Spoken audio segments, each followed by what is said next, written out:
Welcome to SWAYAM NPTEL course on Food Microbiology for Safe and Sustainable Food Systems. We were discussing food safety, packaging and food standard, and now we will be discussing the next part of the microbiological considerations in food packaging. And we will be covering preservation methods, temperature control, drying and dehydration, salting and sugaring, low pH and acidity, smoking, chemical preservatives, heat treatment, non-thermal preservation methods. Now, preservation methods. In addition to packaging, various preservation methods can be employed to mitigate microbial growth and prolong shelf life of food. Preservation methods play a crucial role in controlling microorganisms, ensuring food quality and longevity.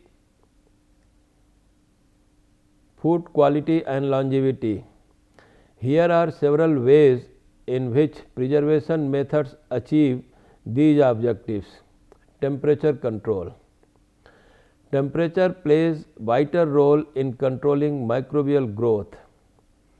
Preservation methods such as refrigeration and freezing effectively slow down the growth of bacteria, yeast and molds. Cold temperatures inhibit their metabolic activities, reproduction and enzyme production, ultimately extending the shelf life of food products.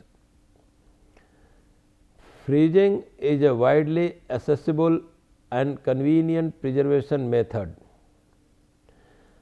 By lowering the temperature, microorganisms' growth is significantly slowed or halted, and thus it helps to maintain the quality and freshness of food products. These are some methods of low temperature preservation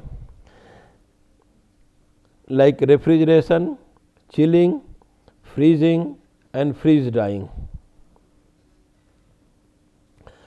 And this table shows the classification of bacteria and examples of them depending on their temperature, optimum temperature range.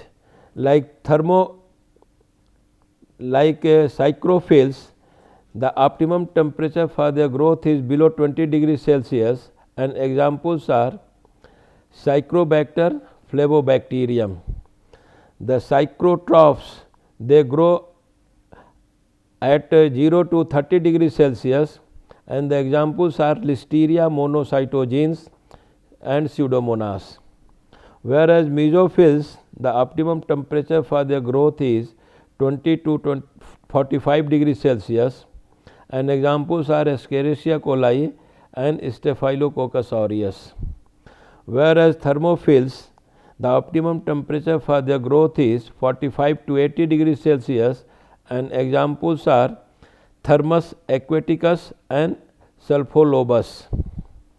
Whereas hyperthermophils, they grow more than 80 degrees Celsius temperature, and the examples are Pyrococcus furiosus and Thermococcus. Now, drying and dehydration. Drying is a preservation method that removes moisture from food, creating an inhospitable environment for microbial growth. Bacteria, yeast and molds require moisture to survive. By reducing the moisture content, drying inhibits microbial activity and enzymatic reactions, thereby prolonging the shelf life of food. This preservation method can be achieved through sun drying, air drying, or using specialized equipment like food dehydrators. Dried fruits, Dried foods have an extended shelf life and are lightweight, making them ideal for storage and transportation. The water activity of a food refers to the availability of water for microbial growth and chemical reactions. Drying food to lower water activity levels can inhibit microbial growth and enzymatic reactions, thereby extending the shelf life of the food. Water activity reduction during drying depends on factors such as drying method, temperature, and duration. The aim is to reach a water activity level that prevents microbial growth and enzymatic reaction, typically below 0.6 or 0.7. At such low water activity levels, most microorganisms are unable to grow, making the dried food more resistant to spoilage and microbial contamination. This table shows the minimum water activity level for the growth of microorganisms. For example, bacteria, they require a minimum water activity level of 0.91. Yeast, they require minimum water activity level of 0.86. Molds, the optimum water activity is 0.80. Halophilic bacteria, they require 0.75. Xerophilic bacteria, they can grow at a water activity level of 0.65, whereas the osmophilic bacteria, they require minimum water activity level of 0.6. Now, salting and sugaring. Salting and sugaring are ancient methods of food preservation. Both techniques work by drawing moisture out of the food, creating an environment where microorganisms cannot thrive. Salted and sugared foods such as cured meats and jams can be stored for long periods without spoilage. Salting involves the addition of salt. Salt draws out moisture from the food through osmosis, creating an environment with a high salt concentration that inhibits microbial growth. Additionally, it reduces water activity, making it difficult for bacteria and other microorganisms to survive and spoil the food. Now, low pH and acidity. Acidic conditions inhibit microbial growth by disrupting their cellular structure. Techniques like pickling and fermenting create an acidic environment that is unfavorable for most harmful microorganisms, while beneficial bacteria thrive and provide preservation. Fermentation. Fermentation is a preservation method that harnesses the growth of beneficial microorganisms such as lactic acid bacteria and yeast. These microorganisms produce acids, alcohol, and other compounds that create an acidic or alcoholic environment, inhibiting the growth of harmful bacteria. Foods undergoing fermentation like yogurt, sauerkraut, and kimchi have an extended shelf life due to the presence of these beneficial microorganisms. Now, pickling. Pickling is a preservation method that involves immersing food items such as vegetables or fruits in a brine or vinegar solution. The acidic environment created by the pickling solution inhibits the growth of harmful bacteria, yeasts and molds, effectively preserving the food. The process of pickling not only extends the shelf life of the food, but also imparts a unique tangy flavor and texture. Pickled foods are popular for their versatility and can be enjoyed as a condiments, toppings or standalone snacks. Smoking. Smoking is a preservation method that exposes food to the smoke of burning wood or other plant materials. The smoke contains antimicrobial compounds that inhibit bacterial growth and prevent food spoilage. Smoking is commonly used for preserving fish, meat and cheese. Chemical preservatives. Certain chemicals can be used as preservatives to control microbial growth.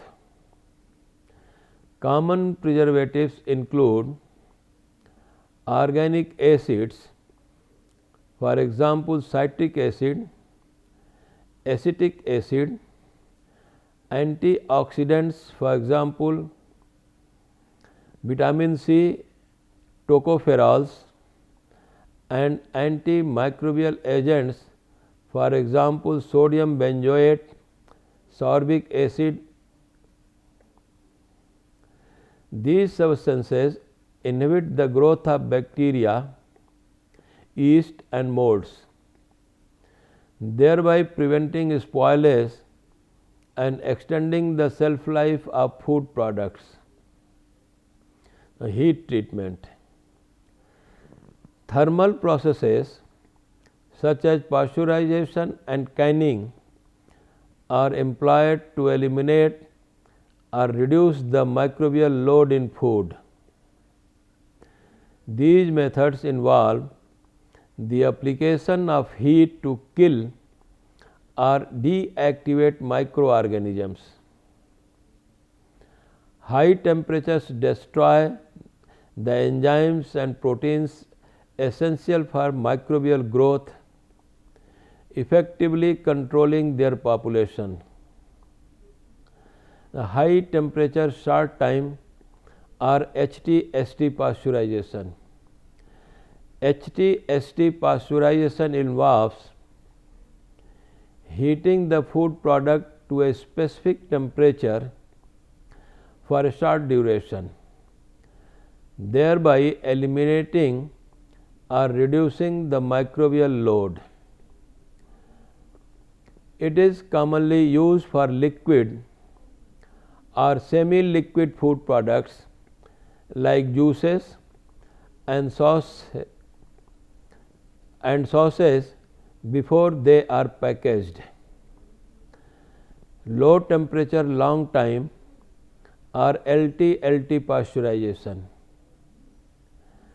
LT-LT pasteurization utilizes lower temperatures for a longer duration, making it suitable for more delicate food products such as dairy and egg based items.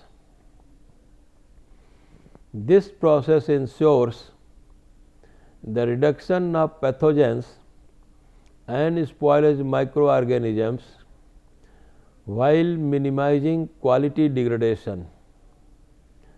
Now, canning. Canning is a preservation method that involves heat processing food in sealed containers. The high temperatures applied during canning destroy bacteria, yeast and molds that could cause spoilage or foodborne illnesses.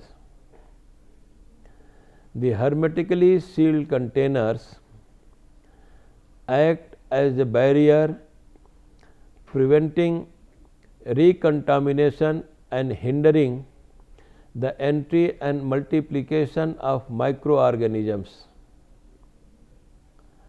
Non-thermal preservation methods. Non-thermal food preservation methods offer alternative approaches to controlling the growth of microbes and extending the shelf life of food without relying on high temperatures. These methods utilize various techniques that work synergistically to inhibit microbial activity and maintain the quality of the food. High pressure processing or HPP. HPP subjects the food to intense pressure, usually between 100 and 800 megapascals, which disrupts the cellular structure of microbes. The increased pressure leads to the inactivation of bacteria, yeast and molds and enzymes, thereby extending the shelf life of the food while preserving its nutritional value and sensory attributes. HPP helps to ensure food safety while extending shelf life. Now, pulse electric field or PEF. PEF technology involves exposing the food to short bursts of high voltage electricity. Exposing the food to short bursts of high voltage electricity. The electrical pulses create tiny pores in the microbial cell membranes, disrupting their integrity and leading to cell death. This method effectively controls microbial growth while minimizing the impact on the food's organoleptic properties. Pulsed light technology. The pulse light technique, also known as pulsed light technology, involves the use of intense and short bursts of light energy to eliminate or reduce microbial contamination on various surfaces, including food products. This non-thermal method is particularly effective in targeting bacteria, yeasts, molds and other pathogens that can compromise food safety. Pulse light technology operates by emitting high intensity light pulses, typically in the UV or ultraviolet or visible spectrum range. These light pulses disrupt the DNA or RNA structure of microorganisms, rendering them unable to reproduce or causing their death. The short duration and high energy of the light pulses ensure effective microbial inactivation while minimizing heat transfer to the treated food. Ultraviolet or UV treatment. UV light is a highly effective non-thermal method for microbial control. It disrupts the DNA and RNA of microorganisms, rendering them incapable of growth or reproduction. UV treatment can be applied to surfaces, packaging materials, or directly to food products, providing an additional layer of protection against microbial contamination. Now, irradiation. Irradiation is a non-thermal preservation method that uses ionizing radiation such as gamma rays or electron beams to destroy microbes. The radiation damages the genetic material of microorganisms, inhibiting their ability to reproduce and causing their demise. Irradiation is a highly regulated process that has been extensively studied and approved for use in certain food products. Cold plasma technique. Cold plasma technique is known for its remarkable ability to significantly reduce microbial load. By employing this innovative technology, harmful microorganisms can be effectively eliminated, leading to improved safety and hygiene in various applications. Cold plasma works by generating a non-thermal plasma state at low temperatures, which releases a variety of active species such as reactive oxygen species and reactive nitrogen species. These highly reactive species then interact with microbial cells, causing damage to their membranes and genetic material. As a result, the viability and proliferation of microorganisms are greatly hindered, leading to a substantial reduction in their overall population.